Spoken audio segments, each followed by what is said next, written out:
8 oknum anggota Direktorat Reserse Narkoba Polda Metro Jaya yang diduga menganiaya seorang pelaku pidana kasus narkotika berinisial DK, 38, terancam pemecatan tidak dengan hormat, PTDH. Hal itu diungkapkan Kepala Bidang Profesi dan Pengamanan, Kabid Propam, Polda Metro Jaya Kombes Nur Syahputra.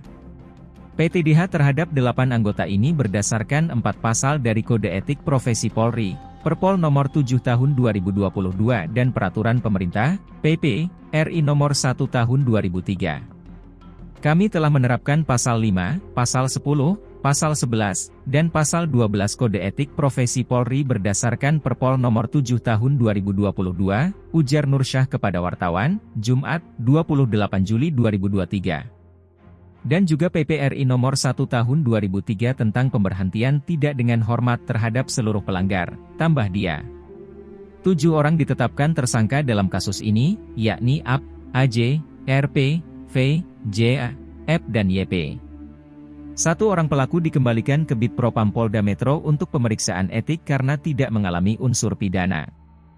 1 orang lainnya yang berinisial S masih diburu polisi. Nur Syah mengatakan, polisi akan berusaha sesegera mungkin untuk menyelesaikan masalah tersebut. Sebelumnya Polda Metro Jaya menetapkan 7 anggota Direktorat Tindak Pidana Narkoba sebagai tersangka kasus penganiayaan. Mereka terlibat aksi kekerasan terhadap pelaku kejahatan hingga menyebabkan kematian.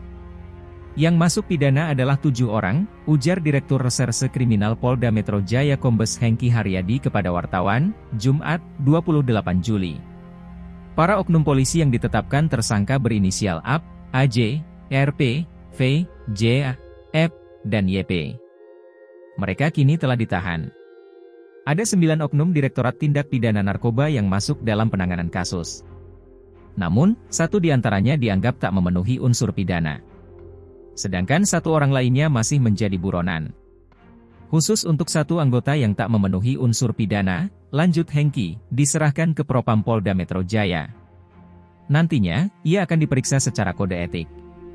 1 dikembalikan lagi itu diperiksa secara etik di Propam, 1 orang masih DPO, ungkap Hengki. Sementara itu, kuasa hukum korban, Ramzi Brata Sungkar mengatakan jika DK, 38, ditangkap oleh polisi karena keterlibatan narkoba. Namun, disampaikan oleh istri korban, jika usai ditangkap polisi, justru DK dikabarkan meninggal dunia, bahkan pihak keluarga baru diberi kabar ketika korban sudah di rumah sakit. Oleh karena itu kata Ramzi, istri korban mencium bau kejanggalan terkait suaminya yang meninggal dunia itu. Istri DK bilang, suami saya ditangkap, tapi kok mati, tutur Ramzi, kepada wartawan, di Mapolda Metro Jaya, Jakarta Selatan, Jumat, 28 Juli 2023. Ramzi kemudian berkoordinasi dengan Polda Metro Jaya dan dapat informasi bahwa DK dianiaya hingga meninggal dunia oleh anggota polisi dari Ditres Narkoba Polda Metro Jaya. Belum diketahui oleh Ramzi di mana korban ditemukan tewas dan terkait kronologinya. Karena saya bilang tadi bukan kita yang buka laporan, ini laporan tipe A, kata dia. Halo, selamat berjumpa dengan saya Anika, pembaca berita podcastnews.id. Saksikan terus konten-konten menarik dari kami. Jangan lupa subscribe, like, dan komen. Terima kasih.